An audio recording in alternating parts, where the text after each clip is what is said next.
ऐं ह्रीं श्रीं क्लीं साईनाथाय नमः।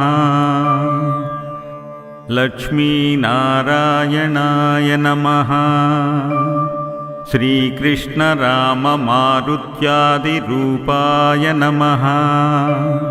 शेषसायिने नमः।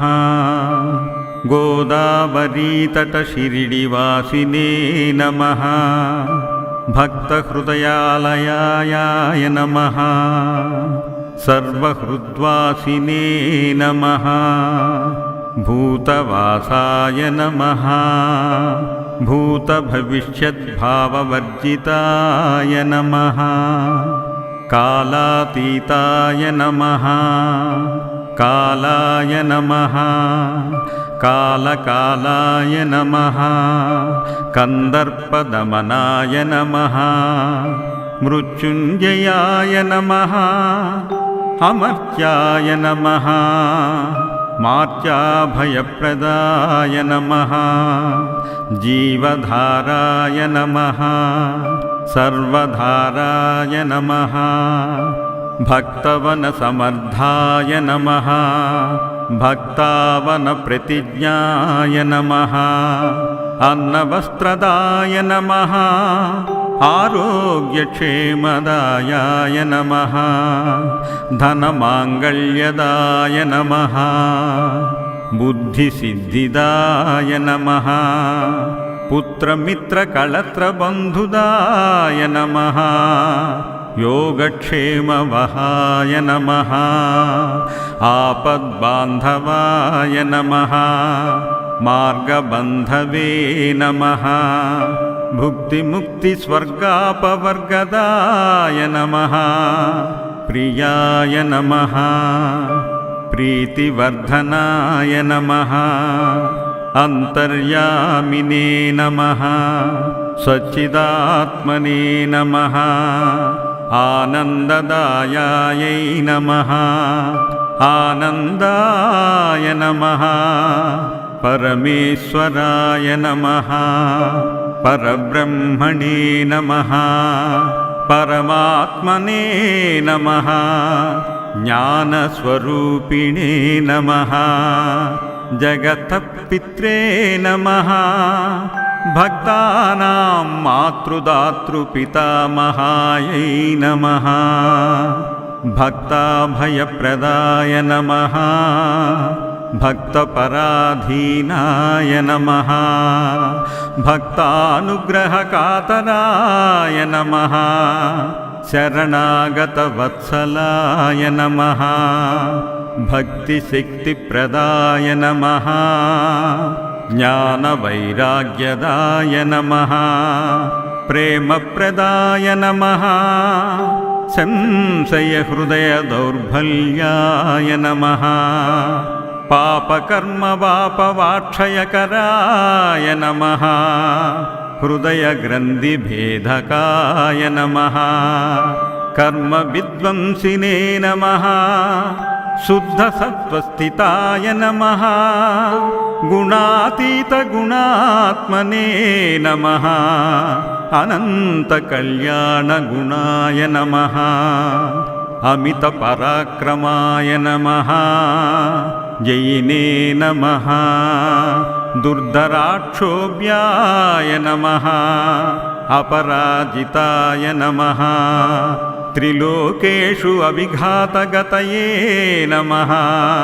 असख्यरहिताय नमः। सर्वशक्तिमूर्तये नमः। सुररूपसुन्दराय नमः। सुलोचनाय नमः। बहुरूपविश्वमूर्तये नमः। आरूपाव्यक्ताय नमः। चिन्त्याय नमः। सूक्ष्माय नमः। सर्वान्तर्यामिने नमः। मनोवागतीताय नमः। प्रेममूर्तये नमः। सुलभदुर्लभाय नमः। असहाय सहायाय नमः अनाथनाददीनबन्धवे नमः सर्वभारभृते नमः आकर्मानेककर्मानुकर्मिणे नमः पुण्यश्रवणकीर्तनाय नमः तीर्थाय नमः वासुदेवाय नमः पताङ्गतये नमः सत्परायणाय नमः लोकनाथाय नमः पावनाननघाय नमः अमृतांशवे नमः भास्करप्रभाय नमः ब्रह्मचर्यतपश्चर्यादिसुवत्राय नमः सत्यधर्मपरायणाय नमः सिद्धेश्वराय नमः सिद्धसङ्कल्पाय नमः योगीश्वराय नमः भगवते नमः भक्तवत्सलाय नमः सत्पुरुषाय नमः पुरुषोत्तमाय नमः सत्यतत्त्वबोधकाय नमः कामादिषड्वैरिध्वंसिने नमः अभेदानन्दानुभवप्रदाय नमः सर्वमतसम्मताय नमः दक्षिणामूर्तये नमः श्रीवेङ्कटेशरमणाय नमः अद्भुतानन्तचर्याय नमः प्रपन्नार्तिहराय नमः संसारसर्वदुःखक्षयकराय नमः सर्ववित्सर्वतोमुखाय नमः सर्वान्तर्बहिस्थिताय नमः सर्वमङ्गलकराय नमः सर्वभीष्टप्रदाय नमः समरससन्मार्गस्थापनाय नमः श्रीसमर्थसद्गुरु साईनाथाय नमः।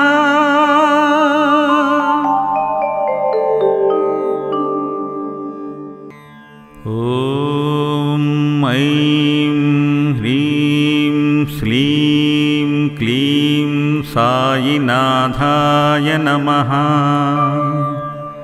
लक्ष्मीनारायणाय नमः। श्रीकृष्णराममारुत्यादिरूपाय नमः। शेषसायिने नमः। गोदावरीतटशिरिडिवासिने नमः। भक्तहृदयालयाय नमः। सर्वहृद्वासिने नमः। भूतवासाय नमः। भूतभविष्यद्भाववर्जिताय नमः। कालातीताय नमः। कालाय नमः। कालकालाय नमः। कन्दर्पदमनाय नमः। मृत्युञ्जयाय नमः। अमर्त्याय नमः। मार्त्याभयप्रदाय नमः। जीवधाराय नमः।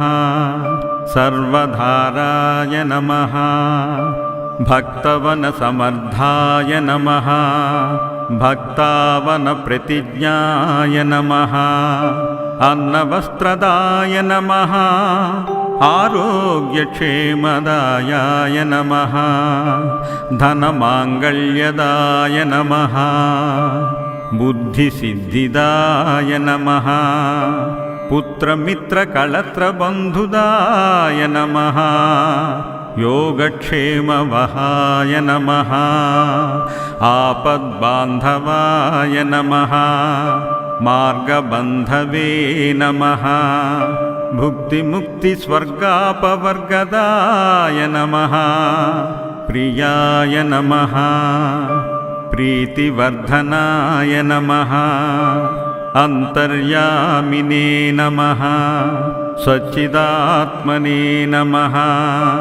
आनन्ददायायै नमः। आनन्दाय नमः।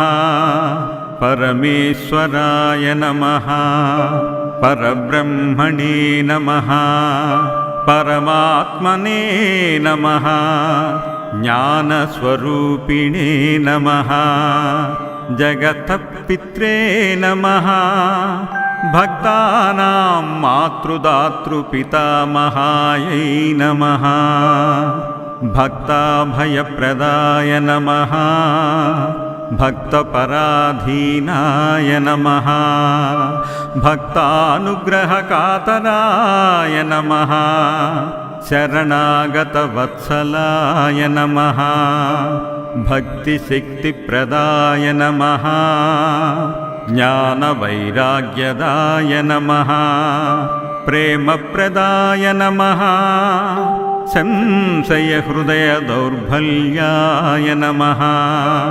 पापकर्मवापवाक्षयकराय नमः हृदयग्रन्थिभेदकाय नमः कर्मविद्वंसिने नमः शुद्धसत्त्वस्थिताय नमः गुणातीतगुणात्मने नमः अनन्तकल्याणगुणाय नमः अमितपराक्रमाय नमः जयिने नमः दुर्धराक्षोभ्याय नमः अपराजिताय नमः त्रिलोकेषु अविघातगतये नमः असख्यरहिताय नमः सर्वशक्तिमूर्तये नमः सुररूपसुन्दराय नमः सुलोचनाय नमः बहुरूपविश्वमूर्तये नमः आरूपाव्यक्ताय नमः चिन्त्याय नमः सूक्ष्माय नमः सर्वान्तर्यामिने नमः मनोवागतीताय नमः प्रेममूर्तये नमः सुलभदुर्लभाय नमः असहायसहायाय नमः अनाथनाददीनबन्धवे नमः सर्वभारभृते नमः आकर्मानेककर्मानुकर्मिणे नमः पुण्यश्रवणकीर्तनाय नमः तीर्थाय नमः वासुदेवाय नमः पताङ्गतये नमः सत्परायणाय नमः लोकनाथाय नमः पावनाननघाय नमः अमृतांशवे नमः भास्करप्रभाय नमः ब्रह्मचर्यतपश्चर्यादिसुवत्राय नमः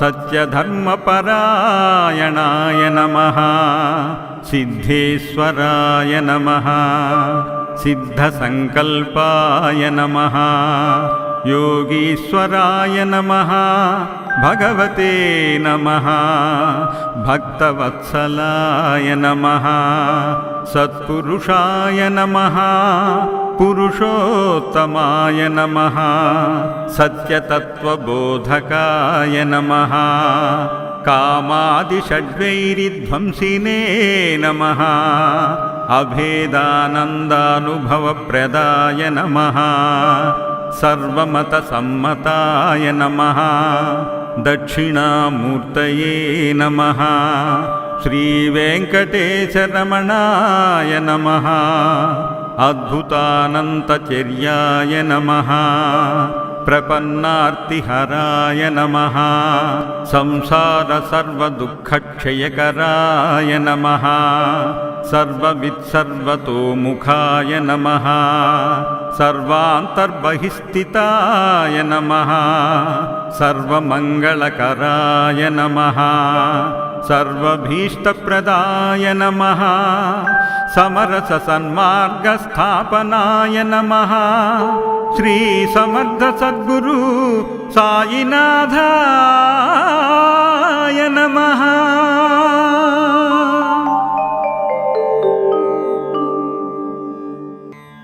ॐ ऐं ह्रीं क्लीं साईनाथाय नमः। लक्ष्मीनारायणाय नमः। श्रीकृष्णराममारुत्यादिरूपाय नमः। शेषसायिने नमः। गोदावरीतटशिरिडिवासिने नमः। भक्तहृदयालयाय नमः। सर्वहृद्वासिने नमः।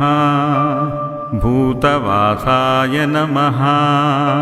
भूतभविष्यद्भाववर्जिताय नमः। कालातीताय नमः। कालाय नमः। कालकालाय नमः। कन्दर्पदमनाय नमः। मृत्युञ्जयाय नमः। अमर्त्याय नमः। मार्त्याभयप्रदाय नमः। जीवधाराय नमः। सर्वधाराय नमः। भक्तवनसमर्थाय नमः। भक्तावनप्रतिज्ञाय नमः। अन्नवस्त्रदाय नमः। आरोग्यक्षेमदायाय नमः। धनमाङ्गल्यदाय नमः। बुद्धिसिद्धिदाय नमः। पुत्रमित्रकळत्रबन्धुदाय नमः। योगक्षेमवहाय नमः। आपद्बान्धवाय नमः। मार्गबन्धवे नमः। भुक्तिमुक्तिस्वर्गापवर्गदाय नमः। प्रियाय नमः। प्रीतिवर्धनाय नमः। अन्तर्यामिने नमः। सच्चिदात्मने नमः। आनन्ददायायै नमः। आनन्दाय नमः। परमेश्वराय नमः। परब्रह्मणे नमः। परमात्मने नमः। ज्ञानस्वरूपिणे नमः। जगत्पित्रे नमः। भक्तानां मातृदातृपितामहायै नमः। भक्ताभयप्रदाय नमः। भक्तपराधीनाय नमः। भक्तानुग्रहकातराय नमः। शरणागतवत्सलाय नमः। भक्तिशक्तिप्रदाय नमः। ज्ञानवैराग्यदाय नमः। प्रेमप्रदाय नमः। संशयहृदयदौर्बल्याय नमः।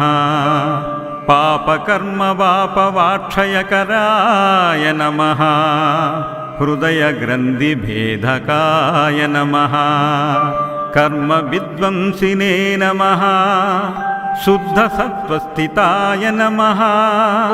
गुणातीतगुणात्मने नमः।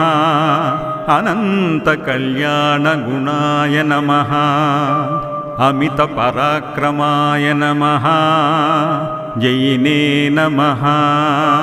दुर्धराक्षोभ्याय नमः। अपराजिताय नमः। त्रिलोकेषु अविघातगतये नमः। असख्यरहिताय नमः। सर्वशक्तिमूर्तये नमः। सुररूपसुन्दराय नमः। सुलोचनाय नमः। बहुरूपविश्वमूर्तये नमः। आरूपाव्यक्ताय नमः। चिन्त्याय नमः। सूक्ष्माय नमः। सर्वान्तर्यामिने नमः। मनोवागतीताय नमः। प्रेममूर्तये नमः। सुलभदुर्लभाय नमः। असहायसहायाय नमः। अनाथनाददीनबन्धवे नमः। सर्वभारभृते नमः आकर्मानेककर्मानुकर्मिणे नमः पुण्यश्रवणकीर्तनाय नमः तीर्थाय नमः वासुदेवाय नमः पताङ्गतये नमः सत्परायणाय नमः लोकनाथाय नमः पावनाननघाय नमः अमृतांशवे नमः भास्करप्रभाय नमः ब्रह्मचर्यतपश्चर्यादिसुवत्राय नमः सत्यधर्मपरायणाय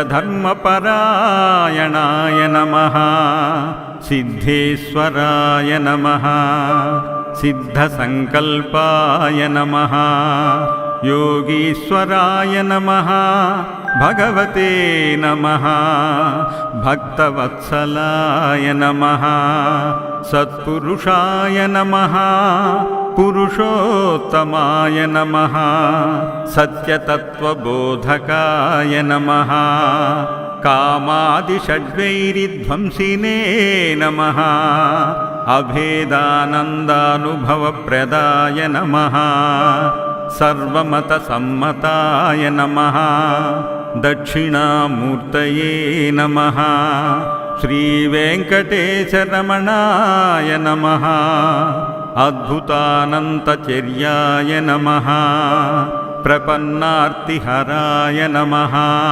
संसारसर्वदुःखक्षयकराय नमः सर्ववित्सर्वतोमुखाय नमः सर्वान्तर्बहिस्थिताय नमः सर्वमङ्गलकराय नमः सर्वभीष्टप्रदाय नमः समरससन्मार्गस्थापनाय नमः श्रीसमर्थसद्गुरु साईनाथाय